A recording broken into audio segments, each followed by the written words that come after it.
Good morning, my YouTubers. Hope everyone's having a great day. It is Saturday. It's my last day of work till I go back to work on Wednesday at the shop. Anyways, I got some really bad news for you guys. I don't want anyone to panic or freak out. This damn intermittent fasting diet is not working for me. I don't know why. I haven't lost any weight. If anything, I probably gained a pound, or two. So I'm going back on the keto diet full force. No sugar, no carbs. Eating healthy too, like healthy. No sugar, no carbs. So back on the keto diet. And yeah, just go from there. I'm kind of tired. You know, the problem is if you don't eat carbs when you're intermittent fasting, what I notice is you're starving to death. You're literally starving because you got nothing to work off. But if you have let's say half a pizza when you're intermittent fasting, you're full, and you could go pretty much till the next day, but it's just the carbs. The carbs are killing me. I'm very anti-carb. Intermittent fasting probably works for a lot of people. Believe me, it probably does. The way our bodies are designed, they're all unique, right? So I'm going to go ahead and go back on the keto diet. I'm going to go back on the keto diet. I'm going to do what I did before because I shed a lot of weight on the keto diet. And yeah, back on the no carbs, no sugar. I don't really have sugar anyway. Like my coffee's black, one cream, no sugar. So, and very sad. You know, I kind of wanted this intermittent fasting thing to work, but when you think about it, it's tough when you're in the middle of travel, road trips. You know, you're hungry and you pass by places and stuff to eat, and you don't eat, and you know, it's kind of it's a tough one. Intermittent fasting, I did it for 2 weeks, 3 weeks. I gained weight, so so I'm gonna go ahead and just go on the keto diet. I started this morning. I'm gonna go strong. My mom's like, "Whoa, I'm making lasagna." I'm like, "Oh, Mom's lasagna is so good. Oh man." But I like to live longer, so yeah. There's a guy in front of me going literally 18 kilometers an hour. Literally, you could tell I'm not even moving. I'm not sure if he's probably doesn't have his license. A lot of times when people don't have their licenses, they drive like this. They drive like super slow.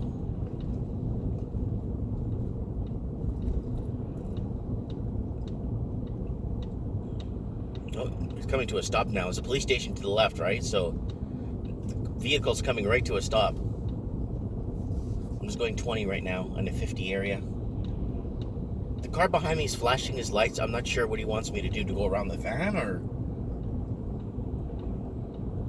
Yeah, that's it. That's what happens when you don't have your license. You gotta actually show you're a good driver, and you know you're setting an example for the rest.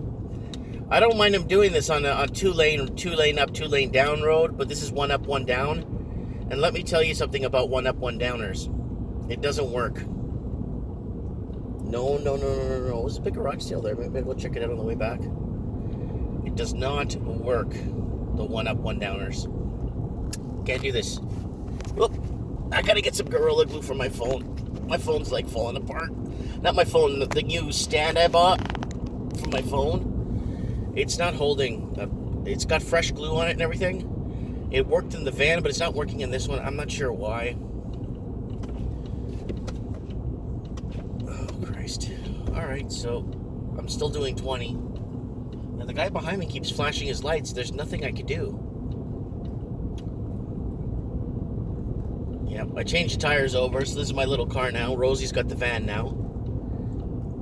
And somebody asked me how much does it cost. It costs $35 to fill up my Chevy Spark. And because I only drive 2-3 kilometers at 4 kilometers max a day, it lasts me a month and a half, the gas. Sometimes I don't have to go 2 months without filling up gas in this car, which is really good. And that's the benefits of living in a small town. You make less, but you know what? You spend less when it comes to car insurance and fuel if you work in town. But if you have to commute, forget it. Okay, man, this guy's still going here. 20. It's taking me 7 minutes to get up here to drive a kilometer. Everyone's flashing their lights behind the other guy too.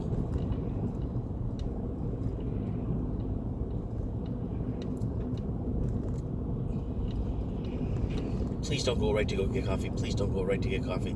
Please keep going straight. Please keep going straight. Please keep going straight. Oh, he's going straight. Thank God. Oof.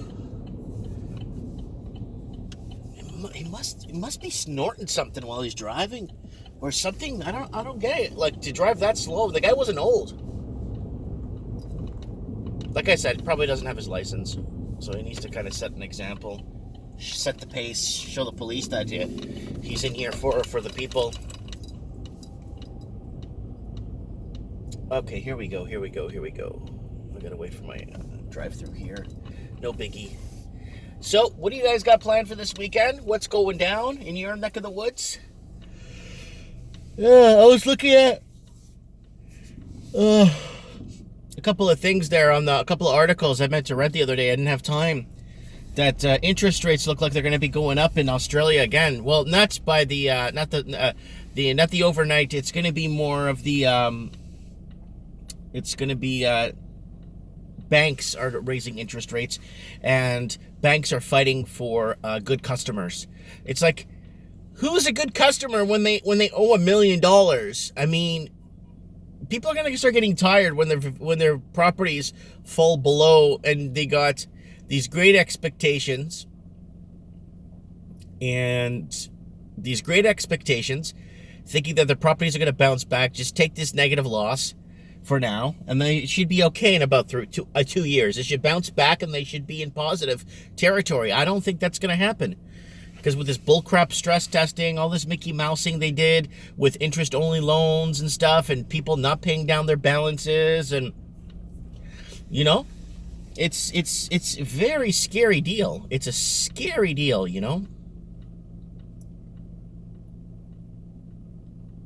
But yeah, I'm just looking around, guys. Just looking around. Canadian Tire is like a hardware-ish automotive parts and hardware home stuff type of store here in Canada, and they're very busy today. They're selling topsoil. Yeah, people are going to be starting to rotor till their backyards this week. So I got to get rotor tilling my garden. I'm gonna grow some sweet corn again this year. I'm gonna do some what am I going to do? I'm going to do a lot of stuff. So I got a lot of stuff planned, and I'm pretty excited for it. Antonio, the kids are going to help me plant the garden this year. So. The guy in front of me is still ordering. It's the same car.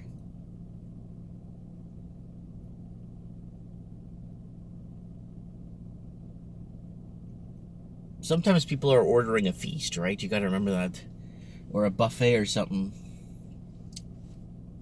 Wow, the longest I stick around at the drive-through order panel, less than like 18 seconds.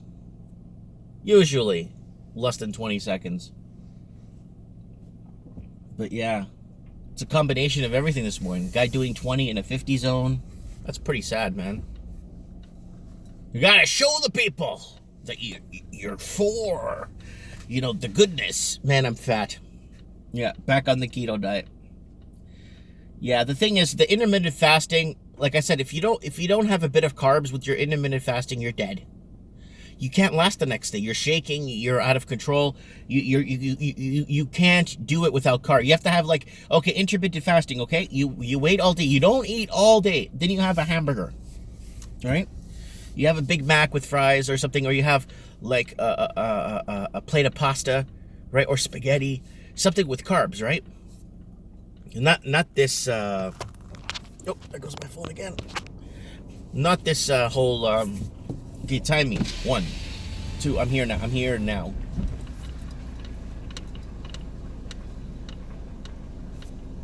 can I help you? Hi, can I get an extra large dark roast coffee with 1 cream? Yeah, go ahead. Okay, that's it. See you in the window, sir. Yeah. Okay, I think that was less than 30 seconds, but it was kind of a delay on their end because nobody came to the... All right, I'm going to pay for this here. You tap it up.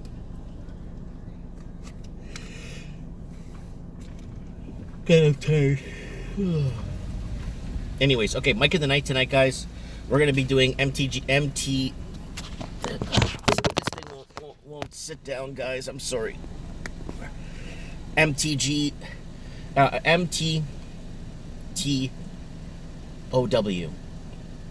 MGTOW. Men going their own way. And it's very, very, very important.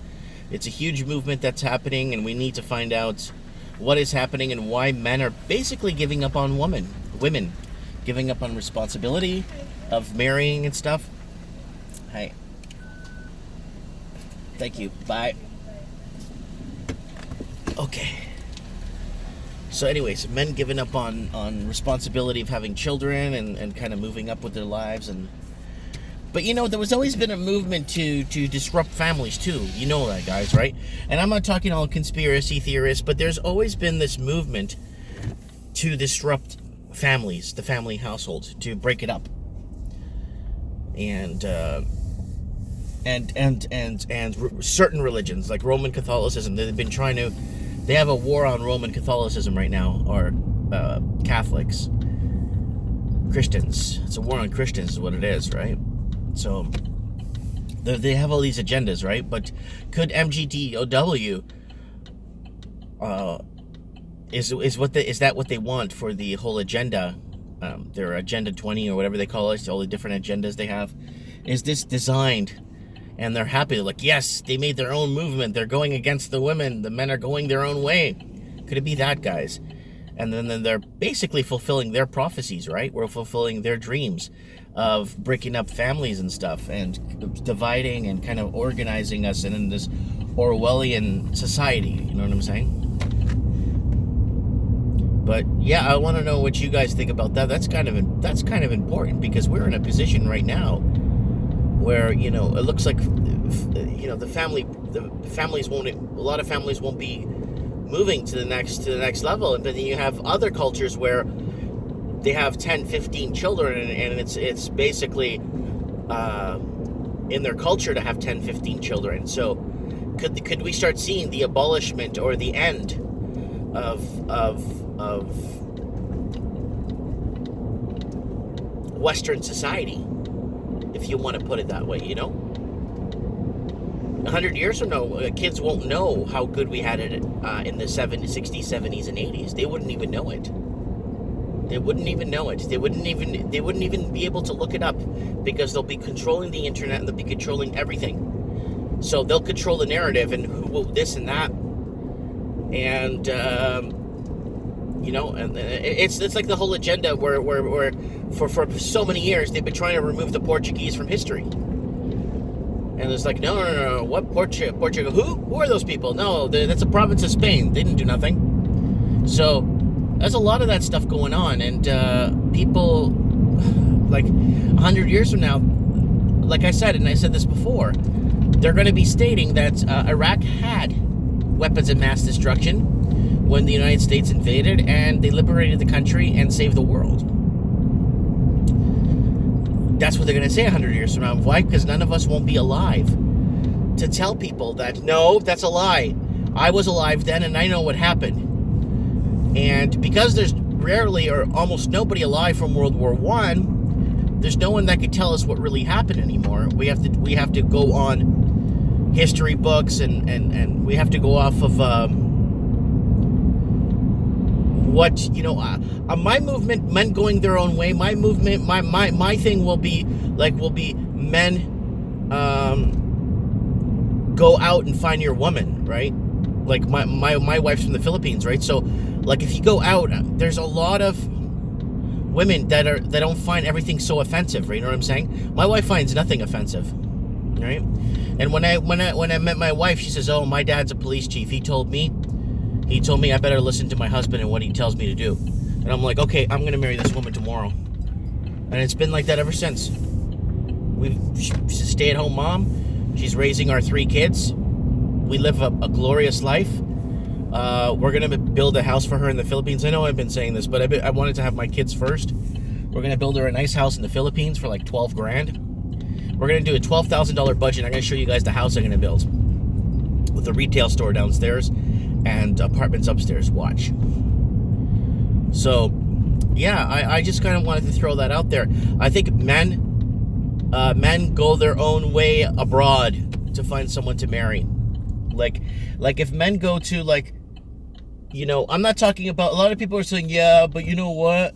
Your wife just got with you so she could get her papers, and that's, you know, anybody want to get out of one of those countries. No, she was saving her money, and she came into the relationship with lots of money. You know why? She was saving her money so she could go back to the Philippines and build her house. She didn't want to stay in Canada. She met me, she liked me, and that's that, right? And I didn't force her to stay, and she wanted to stay and start a life together. But if that was if it was a different way, like if it was with like a westernized woman here, it wouldn't work, because one, I'm too short, because women only want guys that are taller than 6 feet. Two, I'm fat. Three, I'm like illiterate and I can't read. So there's a lot of factors that go against me here in the West for Western women. I don't qualify, right? And I learned to accept that, but I didn't go men go their own way route. I you know, took my time, and, you know, a lot of my friends that went to high school with me that ended up becoming like short guy, all short guys too, we're all short. I actually looked at Jerry, I looked at Nick, I looked at all the guys, I'm like, wait a minute, we're all short. We all got married late. But all the tall guys got married immediately. Like right out of high school, they pretty much got married. All the tall, muscular, strong guys all got married. So I kind of wanted to throw that out there. It is true. I mean, that's my statistics and my little observation. But guys like me, man, we're like undesirable, right? So when it comes to marriage and stuff, and in the West here, so I got guys messaging me, man, Mike, I pick up girls all the time. I picked up girls all the time at the clubs, but they don't want to settle down, right, with a guy like myself. So that's the thing. That's the thing you got to keep in mind too, right? So let me know what you guys think in the comments below, and I'd like to know. This is a long one. Sorry for talking so much. Have a good one, guys.